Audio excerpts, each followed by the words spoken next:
Hi friends, ನಮಸ್ಕಾರ. Welcome to my YouTube channel. ಇವತ್ತಿನ ವಿಡಿಯೋದಲ್ಲಿ ಎಲೆಕೋಸಿಂದ ಪಲ್ಯ ಹೇಗೆ ಮಾಡೋದು ಅಂತ ತೋರಿಸ್ತಾ ಇದ್ದೀನಿ.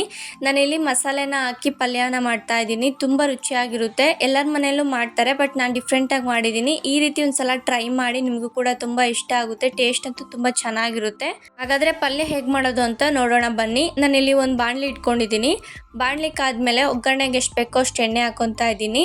ಎಣ್ಣೆ ಎಲ್ಲ ಕಾದ್ಮೇಲೆ ಒಂದು 1/4 ಸ್ಪೂನ್ ಆಗೋಷ್ಟು ಸಾಸಿವೆನ ಹಾಕೊತಾ ಇದ್ದೀನಿ. ಸಾಸಿವೆ ಎಲ್ಲ ಚಟಪಟ ಅನ್ನೋವರೆಗೂ ಫ್ರೈ ಮಾಡ್ಕೊಂಡಿದ್ದೀನಿ. ಅದಾದಮೇಲೆ ಒಂದು ಮೀಡಿಯಮ್ ಸೈಜ್ ಈರುಳ್ಳಿನ ಕಟ್ ಮಾಡಿ ಇಟ್ಕೊಂಡಿದ್ದೆ, ಅದನ್ನು ಕೂಡ ಹಾಕ್ಕೊತಾ ಇದ್ದೀನಿ. ನಾನಿಲ್ಲಿ ಸಣ್ಣದಾಗಿ ಕಟ್ ಮಾಡ್ಕೊಂಡಿದ್ದೀನಿ, ನೀವು ಬೇಕಾದ್ರೆ ಉದ್ದುದು ಕಟ್ ಮಾಡ್ಕೋಬೋದು. ಜೊತೆಗೇ ಕರಿಬೇವನ್ನ ಹಾಕ್ಕೊಂಡಿದ್ದೀನಿ. ಹಾಗೆ ಒಂದು 3 ಮೆಣಸಿನ್ಕಾಯಿನ ಸಣ್ಣದಾಗಿ ಕಟ್ ಮಾಡಿ ಇಟ್ಕೊಂಡಿದ್ದೆ, ಅದನ್ನು ಕೂಡ ಹಾಕ್ಕೊಂಡಿದ್ದೀನಿ. ನಾನಿಲ್ಲಿ ಸ್ವಲ್ಪ ಖಾರದ ಪುಡಿನ ಹಾಕ್ಕೊತಾ ಇದ್ದೀನಿ. ಅದಕ್ಕೆ ನಿಮಗೆ ಖಾರಕ್ಕೆ ಎಷ್ಟು ಬೇಕೋ ಅಷ್ಟು ನೋಡ್ಕೊಂಡು ಹಾಕ್ಕೊಳ್ಳಿ. ಇವಾಗ ಈರುಳ್ಳಿ ಎಲ್ಲ ಚೆನ್ನಾಗಿ ಫ್ರೈ ಆಗೋವರೆಗೂ ಫ್ರೈ ಮಾಡ್ಕೋಬೇಕು. ನೀವು ಈ ಪಲ್ಯ ಜೊತೆ ರೊಟ್ಟಿ, ಚಪಾತಿ ಇಲ್ಲ ದೋಸೆ, ಹಾಗೆ ಅನ್ನಕ್ಕೂ ಕೂಡ ಸೈಡ್ ಡಿಶ್ ಆಗಿ ತುಂಬ ಚೆನ್ನಾಗಿರುತ್ತೆ. ಒಂದು ಸಲ ಟ್ರೈ ಮಾಡಿ. ಇವಾಗ ಈರುಳ್ಳಿ ಎಲ್ಲ ಚೆನ್ನಾಗಿ ಫ್ರೈ ಆದಾದಮೇಲೆ ಒಂದು ಸಣ್ಣ ಟೊಮೊಟೊನ ಕಟ್ ಮಾಡಿ ಇಟ್ಕೊಂಡಿದ್ದೆ, ಅದನ್ನು ಕೂಡ ಹಾಕ್ಕೊಂಡು ಚೆನ್ನಾಗಿ ಫ್ರೈ ಮಾಡ್ಕೊತಾ ಇದ್ದೀನಿ. ಜೊತೆಗೆ ಸ್ವಲ್ಪ ಉಪ್ಪು ಹಾಕ್ಕೊಂಡಿದ್ದೀನಿ. ಉಪ್ಪು ಹಾಕಿ ಬೇಯಿಸೋದ್ರಿಂದ ಟೊಮೊಟೊ ಬೇಗ ಸಾಫ್ಟ್ ಆಗುತ್ತೆ.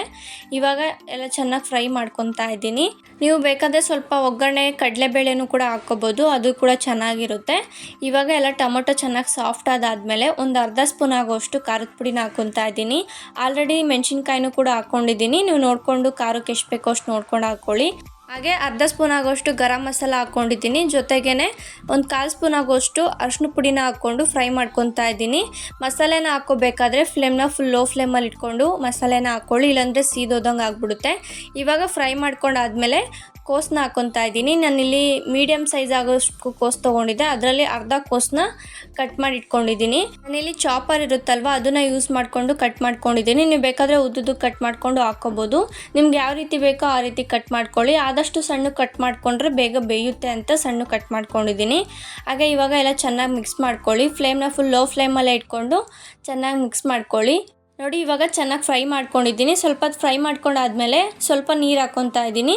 ಒಂದು ಟೀ ಲೋಟ ಆಗೋಷ್ಟು ನೀರು ಹಾಕ್ಕೊಂಡ್ರೆ ಸಾಕಾಗುತ್ತೆ. ಈ ನೀರು ಹಾಕ್ಕೊಂಡಾದ್ಮೇಲೆ ಚೆನ್ನಾಗಿ ಮಿಕ್ಸ್ ಮಾಡಿಕೊಂಡು ಬೇಯೋದಕ್ಕೆ ಬಿಡ್ತಾ ಇದ್ದೀನಿ. ನಿಮಗೆ ಕೋಸ್ ಕಟ್ ಮಾಡೋದಕ್ಕಾಗೋದಿಲ್ಲ ಅಂದರೆ ತುರಿದು ಕೂಡ ಹಾಕೋಬೋದು, ಅದು ಕೂಡ ಚೆನ್ನಾಗಿರುತ್ತೆ. ಇವಾಗ ಮಿಕ್ಸ್ ಮಾಡ್ಕೊಂಡಾದ್ಮೇಲೆ ಪ್ಲೇಟ್ನ ಕ್ಲೋಸ್ ಮಾಡಿಕೊಂಡು ಒಂದು 5ರಿಂದ 10 ನಿಮಿಷ ಆಗೋಷ್ಟು ಬೇಯಿಸ್ಕೊತಾ ಇದ್ದೀನಿ. ನೀರು ಹಾಕಿದ್ದೀವಲ್ಲ, ಅದೆಲ್ಲ ಡ್ರೈ ಆಗಬೇಕು, ಅಲ್ಲಿವರೆಗೂ ಚೆನ್ನಾಗೇ ಬೇಯಿಸ್ಕೊತಾ ಇದ್ದೀನಿ. ನೋಡಿ, ಇವಾಗ ಪ್ಲೇಟ್ನ ಓಪನ್ ಮಾಡ್ತಾ ಇದ್ದೀನಿ. ಚೆನ್ನಾಗಿ ನೀರೆಲ್ಲ ಡ್ರೈ ಆಗಿ ಚೆನ್ನಾಗಿ ಬೆಂದಿದೆ. ಈ ಥರ ಸ್ವಲ್ಪ ನೀರು ಹಾಕಿ ಫ್ರೈ ಮಾಡೋದ್ರಿಂದ ಕೋಸು ಕೂಡ ಬೇಯುತ್ತೆ, ಹಾಗೆ ಮಸಾಲೆನೂ ಕೂಡ ಕೋಸೊಳಗೆ ಹೀರ್ಕೊಂಡು ಚೆನ್ನಾಗಿರುತ್ತೆ ತಿನ್ನೋದಕ್ಕೆ. ಅದಕ್ಕೆ ಸ್ವಲ್ಪ ನೀರು ಹಾಕ್ಕೊಂಡಿದ್ದೀನಿ. ಇವಾಗ ಫೈನಲ್ ಆಗಿ ಕೋಸಿನ ಪಲ್ಯ ರೆಡಿಯಾಗಿದೆ.